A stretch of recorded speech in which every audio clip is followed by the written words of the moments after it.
नमस्कार, कैसे हैं आप सभी? उम्मीद है बहुत बढ़िया होंगे। तो भाई क्लास 12th मैथ के सभी बच्चे ध्यान दें। आज हम आपके लिए अर्धवार्षिक परीक्षा गणित का पेपर लेके आए हैं और कंप्लीट सॉल्यूशन इसका बताने वाले हैं। वर्ष 2024-25 में जो आपका पेपर हुआ था, उसका कंप्लीट सॉल्यूशन हम आपको देने वाले हैं ताकि आने वाले पेपर में आपको हेल्प मिले बच्चों। ठीक है, तो हर एक क्वेश्चन आपके लिए इंपॉर्टेंट होगा। फटाफट से सभी क्वेश्चन के आंसर आप लोग देख लीजिएगा।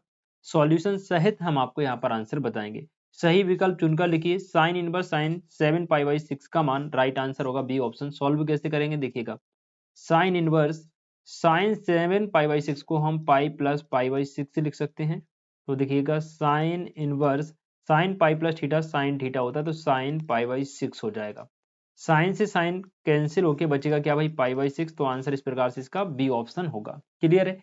सेकंड क्वेश्चन है टेन इनवर्स 1 कॉट इनवर्स -1 का मान क्या होगा? देखिए टेन इनवर्स 1 का मान होता है भाई पाई/4 माइनस कॉट इनवर्स -1 को हम लिख सकते हैं पाई माइनस कॉट इनवर्स 1। ठीक है, कॉट इनवर्स 1 लिखा जा सकता है। तो ये हो जाएगा पाई/4 माइनस का हो जाएगा पाई प्लस का हो जाएगा कॉट इनवर्स 1 और पाई/4 माइनस का पाई प्लस कॉट इनवर्स 1 का मान भी होता है बेटा पाई/4। ठीक है, तो ये हो जाएगा 2 पाई/4 माइनस का पाई और इससे ये कट जाएगा 2।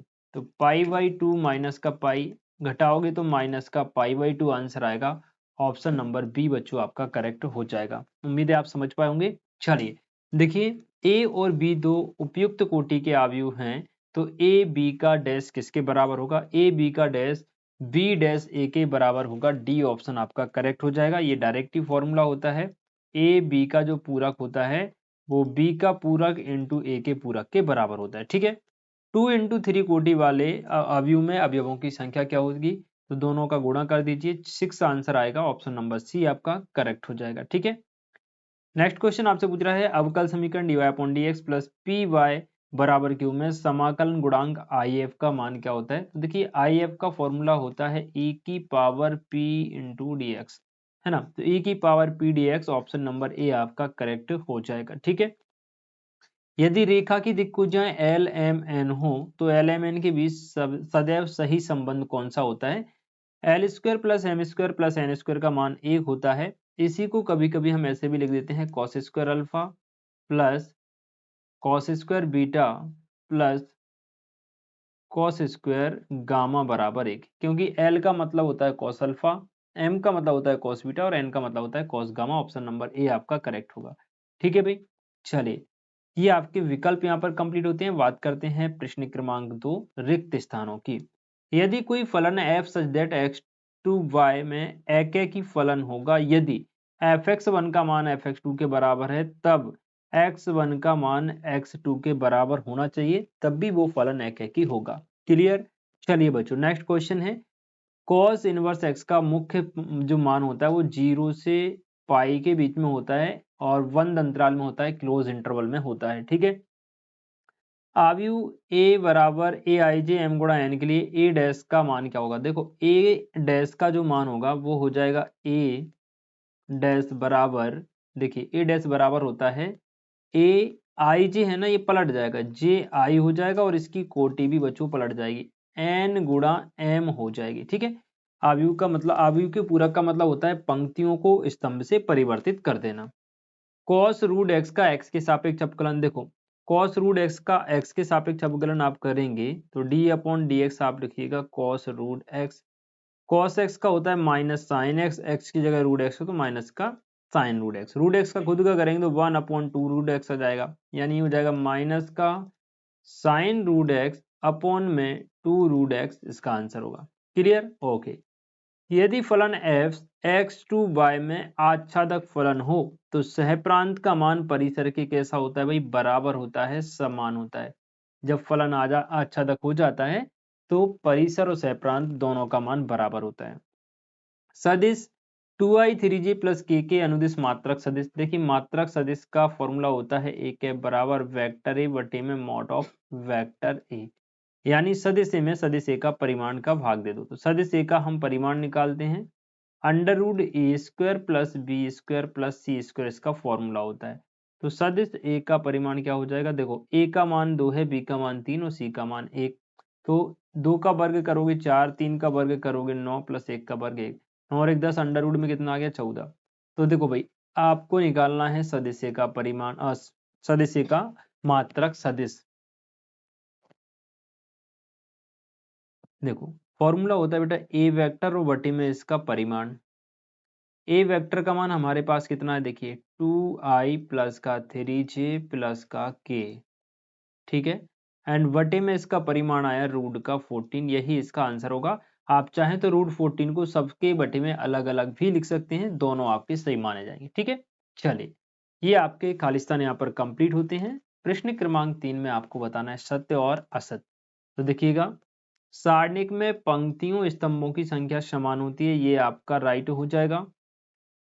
फलन fx में i वर्धमान फलन होगा, यदि x1 लेस देन x2 तो fx1 भी लेस देन होना चाहिए fx2, ये रॉन्ग होगा भाई सेकंड वाला, ठीक है। अगर ये ग्रेटर देन की जगह लेस देन होता तब राइट होता। प्रत्येक अवकलनीय फलन संतत होता है, बिल्कुल सही बात है, लेकिन प्रत्येक संतत फलन अवकलनीय होता है ये सही नहीं होगा, ठीक है। a बराबर के b, तो a और b संरेख होंगे, राइट है, सत्य हो जाएगा। समान परिमाण वाले दो सदिश सदैव समान होते हैं, बिल्कुल नहीं होते भाई, गलत हो जाएगा, रॉन्ग हो जाएगा, क्योंकि परिमाण भले ही समान हो सदिश अलग अलग हो सकते हैं। एफ एक्स बराबर एक्स वर्ग एफ सजेट एन टू एन का मतलब होता है प्राकृत संख्याओं के लिए फलन एकैकी तथा आच्छादी है, तो केवल एकैकी होगा, आच्छादी नहीं होगा, इसलिए ये आपका असत्य हो जाएगा। क्योंकि जैसे एक्स की जगह आप 1 रखोगे ना, तो 1 का वर्ग 1 आएगा, 2 का वर्ग 4 आएगा, तो भाई एन में तो 3 भी आता है, 3 का वर्ग क्या आएगा, 9 आएगा, एन में तो 5 भी आता है, 6 भी आता है, 7, तो ये सारे तो खाली छूट जाएंगे ना, ये जो किसी का वर्ग नहीं है, बात समझ रहे हो। तो केवल एकैकी होगा लेकिन आच्छादी नहीं होगा। ये हो गए आपके सत्य और असत्य। देखते हैं क्वेश्चन नंबर 4, जिसमें आपसे सही जोड़ियां पूछी गई थी, और सही जोड़ियां जैसा कि आप सभी जानते हैं, समाकलन की सही जोड़ियां आपसे हर बार पूछी जाती हैं। सभी जोड़ियां इंपॉर्टेंट हैं, एक एक क्वेश्चन को ध्यान से आप अटेंड कीजिएगा। dx upon x square plus A square, देखिए फॉर्मूला है, इसका फॉर्मूला होता है 1 upon A tan inverse X upon A, first number की जोड़ी। कॉट एक्स का जो इंटीग्रेशन होता है वो लॉग साइन एक्स होता है, ये सेकंड नंबर की जोड़ी। dx अपॉन ए स्क्वायर माइनस एक्स स्क्वायर का जो फॉर्मूला होता है 1 अपॉन 2a लॉग ए प्लस एक्स ए माइनस एक्स, ये हो जाएगी आपकी थर्ड नंबर की जोड़ी। x इंटू ई की पावर x dx का इंटीग्रेशन जब आप करेंगे फर्स्ट इंटू सेकंड का फॉर्मूला लगा के, तो इसका आंसर आ जाएगा सी वाला ऑप्शन, ये हो जाएगा फोर्थ नंबर की जोड़ी, ठीक है। एंड नेक्स्ट देखिएगा x dx upon x square minus a square, इसका फॉर्मूला होता है भाई x minus a x plus a 1 upon 2 log, ये वाला f वाला ऑप्शन पांचवी नंबर की जोड़ी होगी। साइन स्क्वायर एक्स dx का मान क्या हो जाएगा भाई, इसका आंसर आ जाएगा आपका, कहाँ गया भाई, ये रहा, ये हो जाएगी 6 नंबर की जोड़ी। क्योंकि इसको पहले आप तोड़ेंगे, इसको आप लिख सकते हैं साइन स्क्वायर एक्स को 1 माइनस कॉस 2x अपॉन 2, फिर इसका इंटीग्रेशन करोगे ना तो ये आ जाएगा भाई, ठीक है। इसका इंटीग्रेशन करोगे तो सीधा ये मिलेगा, ठीक है। tan x का जो इंटीग्रेशन होता है log sec x होता है, तो ये 7वें नंबर की जोड़ी हो जाएगी। 7 नंबर आपको मात्र समाकलन के फॉर्मूलों से मिलने वाले हैं, इसलिए मैं बार बार आपसे बोलता हूँ फॉर्मूले आप लोग बिल्कुल कंठस्थ रखिएगा, उनको बार बार लिख के देखिएगा और उनको बार बार रिपीट कीजिएगा, ठीक है। चलिए, अब हम देखते हैं इसमें एक शब्द एक वाक्य में उत्तर। tan इनवर्स x का प्रांत आपसे पूछ रहा है, तो tan इनवर्स x का प्रांत r होता है। cot इनवर्स x का प्रांत पूछ रही तो उसका प्रांत भी r होता है।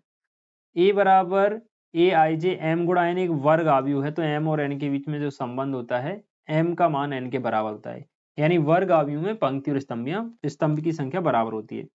cos theta minus sine theta cos theta का मान 1 होगा। देखो इसको आप सॉल्व करोगे ना, तो cos का cos में गुणा करोगे cos square theta, minus sine का माइनस साइन थीटा में करोगे तो प्लस का क्या आ जाएगा, साइन वर्ग थीटा, और इसका मान होता है 1।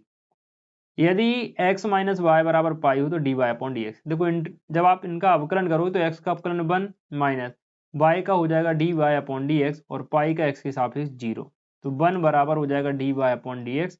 इसको बराबर के यहाँ ले आए तो d y upon d x का मान बनाएगा d y upon d x plus y बराबर कॉस एक्स में स्वतंत्र चर बेटा x हो जाएगा, स्वतंत्र चर क्या हो जाएगा, x।